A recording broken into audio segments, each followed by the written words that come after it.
Orchestrated character names, plot structure, and emotional beats for memoir story. Orchestrated character names, plot structure, and emotional beats for memoir story. I counted the empty chairs twice because I didn't trust myself the first time. 40 of them, rented from the same outfit in bar that does the Grange Hall weddings, lined up in the function room of the Methodist church where my husband had sat in the third pew every Sunday for 51 years. I'd ask for 40 because I'd made a list, the way Calvin always teased me for making lists, and the list had 46 names on it: family, his old crew from the cabinet shop, the men he'd hunted with, the neighbors he plowed out every February without ever once sending a bill. I figured a few wouldn't make the drive in January. I figured wrong in the other direction. 11 people came. I stood at the front in the navy dress I'd bought for our granddaughter's confirmation, and I watched the door, and the door stayed shut, and the radiator ticked, and the pastor kept glancing at me like he was waiting for permission to start. My sister flew up from Tampa and sat to my right with her hand on my knee. 2 of Calvin's crew came, both of them past 80 now, both of them crying harder than I was. The Petersons from across the road, the woman who used to cut Calvin's hair, and that was about it. My son didn't come. I want to be careful here because I've told this story to myself so many times in the last year that I've worn grooves in it, and grooves can turn a true thing into a convenient thing. So let me be exact. My son Wesley texted me at 9:40 that morning, 40 minutes before the service, and the text said, "Mom, so sorry, Tanner's got the regional tournament today, and there's no one else to drive him. You know how it is. We'll do something just us soon. Love you." The regional tournament was golf. My grandson Tanner is 22 and plays in a men's amateur league that meets at a course down by Rutland, and there was a scramble that Saturday with a buffet brunch afterward. Eggs Benedict and a chocolate fountain. I know because Bryn posted the pictures. My daughter-in-law posted them while I was standing in the receiving line shaking hands with my dead husband's barber. My daughter Colette did come, technically. She drove up from Connecticut, stayed 40 minutes, told me she had a conflict she couldn't move, and was back on 89 South before the casseroles were uncovered. I don't blame Colette the way I blame the others. Colette has her own weather to live inside, but her chair was empty too by the time we sat down to the lunch nobody ate. So, 11 people, 35 empty chairs, and a tray of ham my neighbor carried home so it wouldn't go to waste. That was the part that everyone saw, the public part, the part that would have made a good photograph if anyone had thought to take one. But it wasn't the empty chairs that broke me. The empty chairs only made me sad, and sad I could carry. I'd been carrying sad since the morning Calvin sat down on the edge of our bed to put his socks on and never finished. What broke me came 3 days later, and it came out of the bottom drawer of his workbench, and I almost didn't open that drawer at all. Let me back up, because none of this makes sense unless you understand what kind of man my husband was and what kind of woman I let myself become around our money. My name is Eleanor. I'm 74. For 31 years, I was the librarian at the elementary school in our town, which is a small town in central Vermont where the biggest employer used to be the granite sheds. And now it's the hospital, and where everybody's grandfather knew everybody else's grandfather, and where I still can't go to the Hannaford without somebody telling me their kid finally finished the book I put in their hands in 1994. Calvin built furniture. Not the kind you buy, the kind you keep. Cherry and curly maple and black walnut. He'd dry in the loft of the barn for 2 years before he'd touch it. He had a shop behind the house with a wood stove and a radio that only got the AM station, and the smell of that shop, sawdust and linseed oil and coffee gone cold in the cup, is the smell I'd choose if I could only keep one. We weren't rich. I want to be clear about that because I think people hear Vermont farmhouse and 2 careers and no mortgage, and they picture more than there was. We were careful. We were the kind of careful that comes from both of us having grown up with parents who'd lived through the 30s and never quite believed the money would keep coming.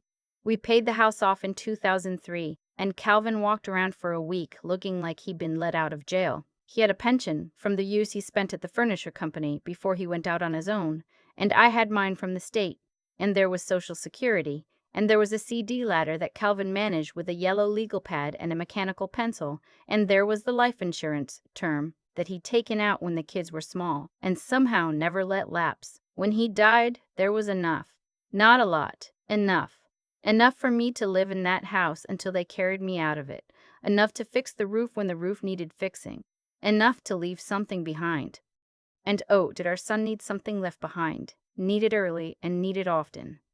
Wesley was a sweet boy. I have to say that because it's true, and because the version of him that I'm about to describe is so far from the boy who used to fall asleep in the truck on the way home from his Little League games that sometimes I wonder if I'm describing two different people. He married Bryn when he was 30. Bryn is the kind of woman who has opinions about thread count. She came from money that had mostly evaporated by the time I met her, the way that money does, and she'd decided somewhere along the line that the evaporation was a temporary administrative error that the universe owed her a correction on.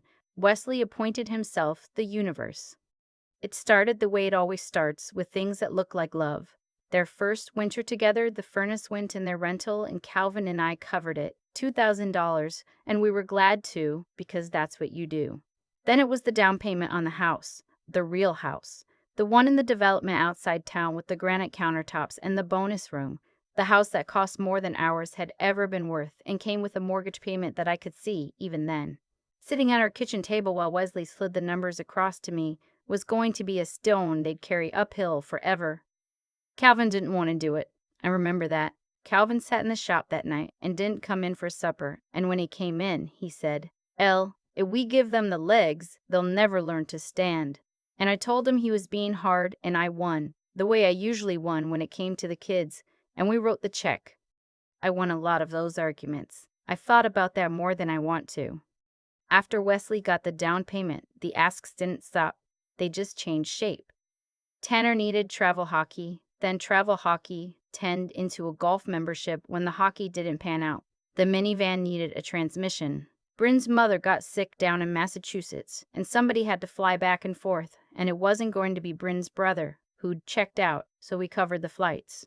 Christmas got expensive. Christmas got very expensive, because Bryn did Christmas the way some people do Broadway, and the year she put a hot tub on the back deck and told everyone it was a gift from the whole family, I knew without being told whose money the whole family had used.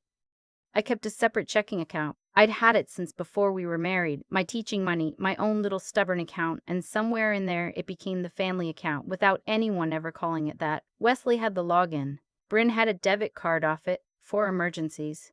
The emergencies included a 4-day trip to Mohegan Sun and the leather sectional and, one memorable February, a deposit on a destination wedding venue in Mexico for a wedding that, in the end, didn't happen, and the deposit, in the end, didn't come back. Calvin knew about some of it. He didn't know about all of it. I made sure he didn't know about all of it, and that's a thing I'll be answering for in whatever comes after this, because I let my husband go to his grave thinking we'd been generous when the truth is closer to the word a financial man used to me later. The word that landed on me like a dropped beam, not generous. Bled. Here's the part I keep coming back to. The part that the empty chairs were only the loud announcement of. In the last 2 years of Calvin's life, when his heart was failing in slow motion and we both knew it and neither of us said it out loud at breakfast, we didn't do the things. We had a list of things. We were going to take the train across Canada. We were going to drive down the Blue Ridge in October, and Calvin was going to stop at every overlook, and I was going to pretend I wasn't scared of the drop-offs. We didn't.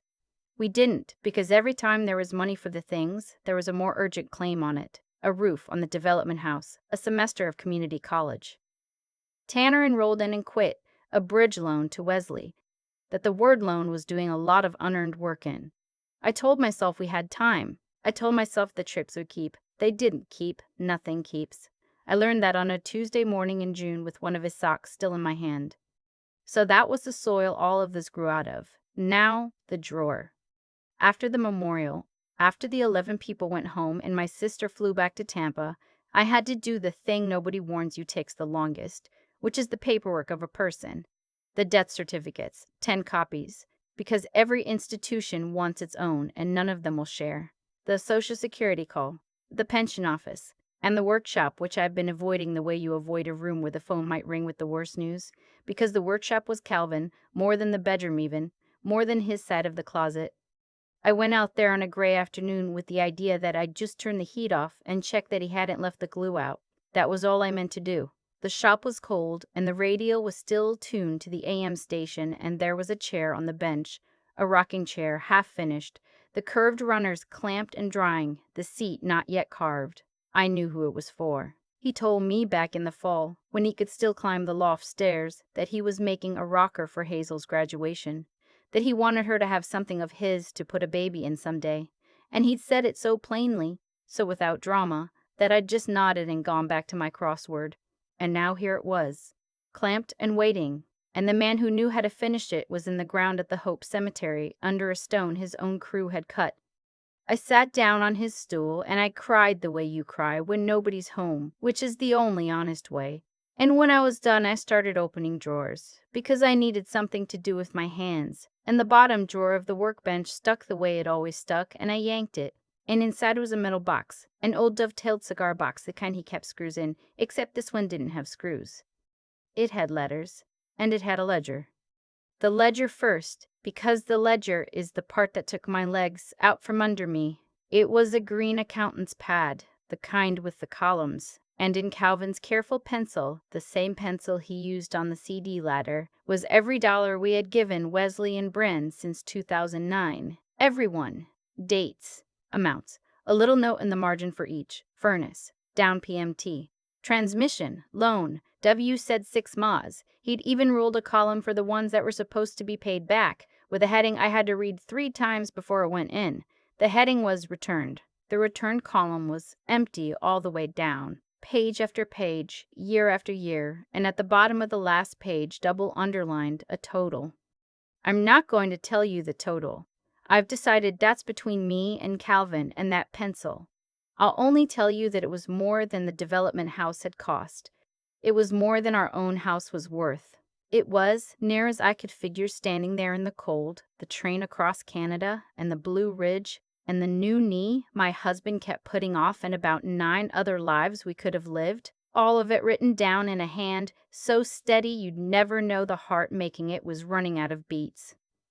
He never said a word to me. He kept the book. He let me win the arguments. And then he went out to the shop and wrote the cost down where I'd never see it, and I understand now that he wasn't hiding it from me to protect them. He was keeping it for me to find. He was a man who couldn't bring himself to fight his wife about her own son, so he built the case in pencil and left it in a cigar box and trusted that someday I'd open a drawer that stuck. Then the letters.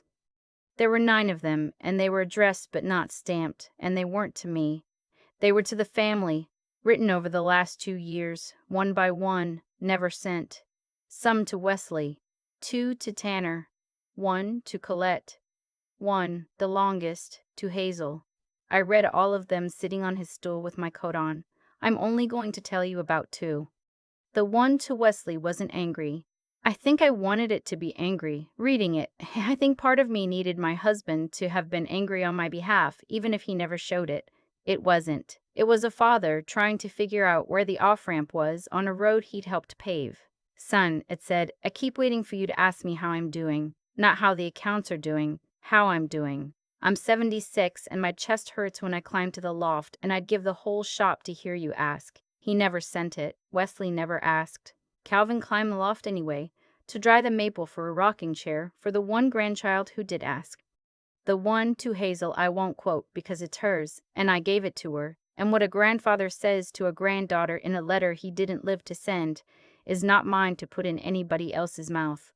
I'll only say that when I gave it to her, she read it in my kitchen, and then she put her head down on my table and made a sound I'd only heard once before, the sound I'd made in that shop. And the 2 of us sat there in it together for a long time and didn't try to fix it. Hazel is 19. She's Wesley and Bryn's daughter, Tanner's younger sister, and how those 2 came out of the same house, I will never understand and have stopped trying to. She'd been driving up to see us on her own since she got her license. 2 hours round trip, no reason, just to sit in the shop while her grandfather worked and to help me put up the storm windows. At the memorial, she was the only one of them in that room, and she stood next to me in the receiving line and shook hands with strangers and didn't leave my side.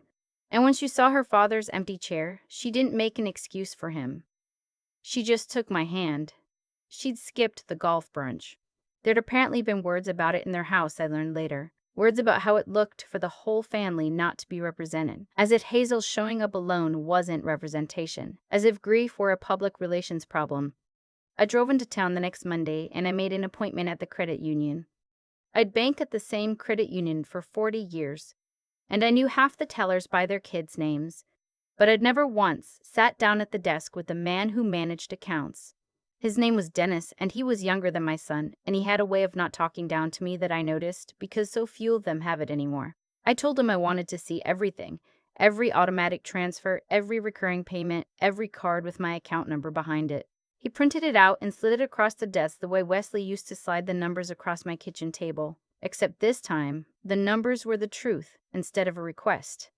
There were 31 things. 31. The mortgage assist, which I knew about, the 2 phone lines I didn't, a streaming bundle, a gym in a town I'd never been to, the golf membership billed monthly that I had genuinely believed Wesley paid himself because he'd said so. In those words, "I've got the membership, Mom. Don't worry about that one." The country club thing, Bryn's emergency debit card, which had, in the month my husband was dying, run up $400 at a spa in Stowe. I want to tell you, I felt rage.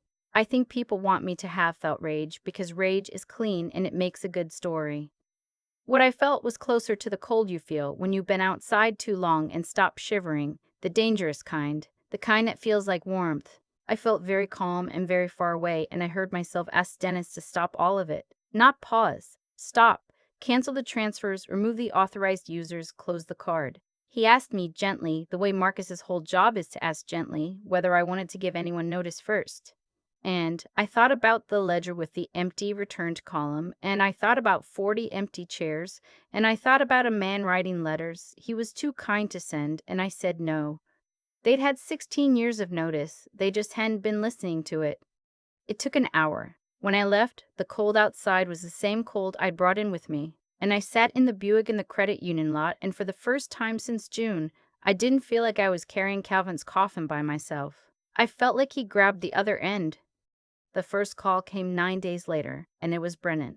And of course it was Brennan.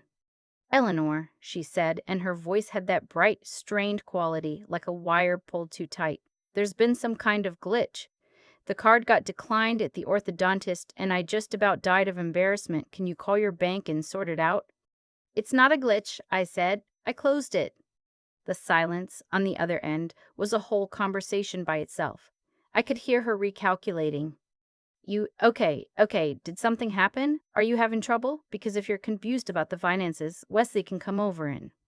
"I'm not confused," I said. "I've never been less confused in my life." She tried tears. I'll give her this. She could turn them on like a faucet. I'd seen it at 2 weddings and a baptism. She told me they couldn't make the mortgage without the assist, that Tanner's tuition was due, that I was punishing the kids for something. And there it was, the word kids, the human shield she'd been hiding behind for 16 years, and I felt the cold get a little colder. "Hazel," I said, "is welcome in my home any day of her life. As for the rest of it, you've all been making the mortgage with my money. Maybe it's time you found out whether you can make it with yours." Wesley came that night, alone, which I noted because it meant Bryn had decided he stood a better chance solo. He stood on my porch, on the boards his father had replaced 2 summers before, and he had a look on his face that I recognized from when he was 9 and had broken something he wasn't supposed to be playing with. And for a second, just a second, the librarian in me wanted to forgive him before he'd even spoken, the way I used to scrub the fear out of his face with a hug. I held the door half open, and I didn't step back to let him in, and I watched him notice that I didn't. "Mom," he said, "what's going on? Bryn's a wreck." "Your father had a heart that hurt when he climbed the stairs," I said, "and you never once asked him how he was doing. That stopped him. It wasn't what he'd come prepared for. He'd come prepared to manage a confused old woman, and instead his mother was saying a true thing on a cold porch, and there was nowhere to put it." "That's not fair," he said finally. "I had a lot going on, Tanner's." "I read his letters, Wesley." He didn't know about the letters. I watched it land. I watched him understand that there was a record, that his father had kept one, that the man he'd treated like a foundation he could build on without ever checking the load had been sitting in a cold shop counting the cost in pencil. "There's a book," I said, "a ledger, 16 years of it. There's a column your father made for the money that was supposed to come back. Do you want to know how many entries are in it?" He didn't answer. "All of them," I said. "And do you want to know what's in the returned column?" He looked at his shoes. The same shoes, more or less, that he'd looked at when he was 9. You came to your father's memorial, I said. In your imagination only. You sent a text about a golf tournament. Your wife ate eggs Benedict at a chocolate fountain while I shook hands with the man who used to cut your father's hair. Because he came and you didn't. Your daughter came. Hazel came. She drove herself and she held my hand and she didn't make a single excuse for any of you, and I have spent the days since then trying to understand how I raised a son who needed an excuse to bury his own father. We need the help, Mom, he said, and his voice cracked, and the terrible thing, the thing I'll carry, is that I believe the crack was real. I believe he was frightened. He just couldn't tell the difference between being frightened for me and being frightened of losing me as a resource, and I'm not sure, even now, that he can. You need the money, I said. There's a difference. Your father knew the difference. He knew it for years, and he loved you too much to say it to your face. So he wrote it in a book and left it where I'd find it. I'm not your father. I'm going to say it to your face. I love you. I will always love you. And I am done. I closed the door. I didn't slam it. Calvin hung that door, and I wasn't going to abuse his word to make a point. The months after that were the hardest of my life, harder than the months right after he died, and I didn't expect that. Grief, I understood. This was something else, a kind of grief with a person still walking around inside it. Bryn called and cycled between weeping and threats. At one point she informed me in a voicemail that I'd never see the kids again, which would have frightened me if I hadn't already understood that the kids had only ever been the toll she charged me for access to my own family. Tanner sent me a text I won't repeat, full of words I didn't know he knew, and then blocked me. Which I'll admit stung in a way I wasn't prepared for, because I used to read him Goodnight Moon with all the voices. Wesley went quiet, and the quiet was the worst of all, because I knew that boy's quiet. I knew it meant he was hurting, and had decided that hurting at me was easier than hurting beside me. They sold the development house in the spring. I heard it from Hazel, who heard it across the dinner table. They moved into a rental on the other side of the county, a smaller place, and Bryn told everyone on Facebook that they were simplifying, and I thought, yes, that's one word for it. Tanner got a job, an actual job, stocking at the building supply, and from what Hazel said, he hated it and was good at it, and both of those things gave me a small, mean flicker of hope. Wesley, Hazel told me, started seeing somebody, a counselor. I don't know if it took. I don't get to know that yet. But through all of it, there was Hazel. 2 hours round trip, no reason, just to sit. She helped me clean out the loft. She helped me find a man who finishes furniture, a younger fellow from over in Plainfield who'd apprenticed with one of Calvin's crew. And we paid him to carve the seat of the rocking chair and oil the runners. And the day he delivered it, I put it in the front room by the window that gets the morning light. And Hazel sat in it and rocked, and we both knew whose it was, and neither of us said so. In the early summer, I went to see a lawyer. Calvin and I had wills from 1991, simple ones, everything to each other and then split between the kids, the way you do when the kids are small and you can't imagine them as anything but small. I sat in a tidy office above the hardware store, and I told a young attorney named Miss Calloway the whole thing, the ledger and the chairs and the spa charge in the month he was dying, and she listened without making her face do anything, which is a skill, and at the end she asked me the only question that mattered, which was what I wanted. I wanted the truth on paper. That's what I told her. For 16 years, I told a lie was my checkbook, the lie that my son loved me, and I was tired of paying to keep it true. So here's what we wrote. The house goes to Hazel, with the condition that I get to live in it until I don't, and a small trust to keep the taxes and the roof from becoming a burden she has to choose between. What's in the accounts, what's left after a long life if I'm lucky enough to have one, goes into a fund for Hazel's schooling and her start, with conditions Ms. Calloway and I worked out so that it's a foundation and not a fountain, because I learned the difference the expensive way, and I'd sooner cut off my hand than teach it to her. Colette gets her mother's jewelry and the good china in the letter I wrote myself. Because Colette's distance is a different thing than Wesley's hunger, and I won't pretend it isn't. And Wesley. I thought about it for a long time. I thought about leaving him nothing, and I couldn't, because he is my son and Calvin's son, and I rocked him to sleep in a chair not unlike the one in my front room. But I couldn't leave him money either. because money was the language we'd ruined, and anything I left him in dollars would just be one more entry in a ledger with an empty returned column.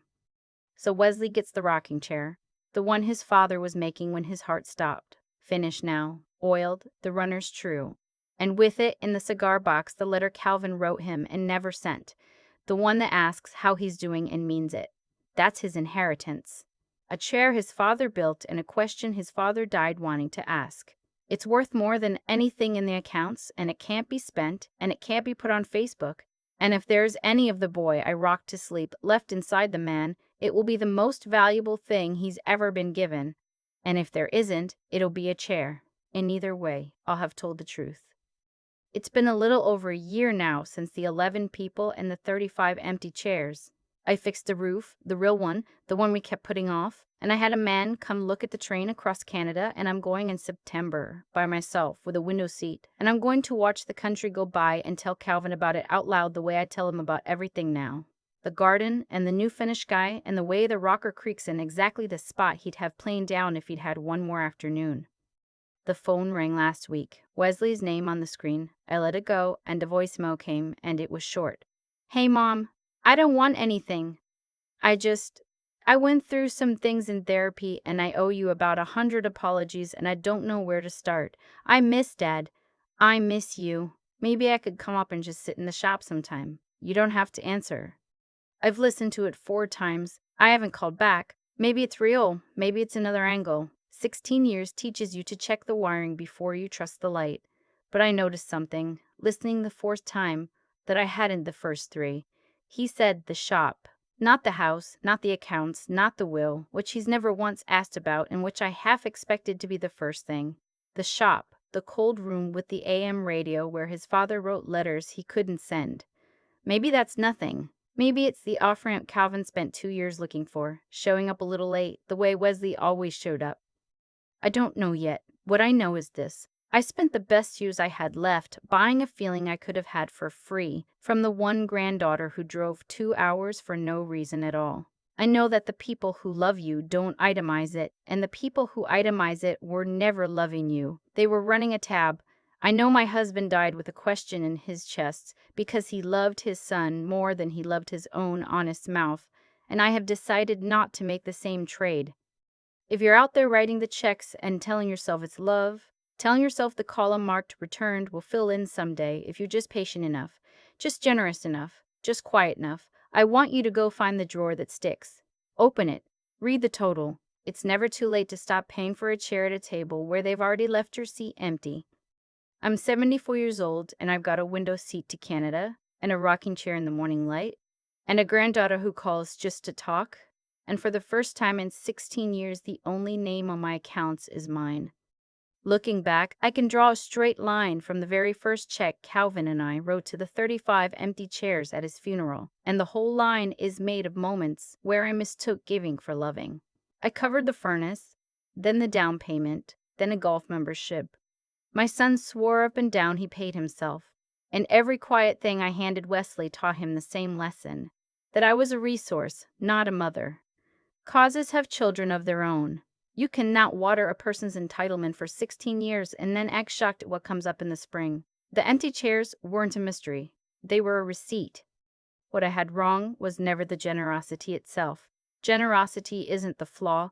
The flaw was that I let my kindness run loose without good judgment walking beside it. For years, I told myself that a mother who keeps writing checks is a mother who is doing right, when the truth is that doing right sometimes means saying no to the people you love most, out loud, to their faces, the way Calvin couldn't and I finally did on that cold porch. Real decency isn't measured by how much you hand over. It's measured by whether you have the clear eyes to see when your help has stopped helping and started feeding something rotten. I didn't open my eyes until a ledger and a cigar box opened them for me, and I'll regret the lateness of that for the rest of my days. But seeing it clearly was only half the work. Knowing a thing and doing something about it are 2 different countries, and the distance between them is paved with fear. Fear of the phone calls, fear of being called cruel, fear that Bryn really would keep the children from me. The hardest morning of my life wasn't the funeral.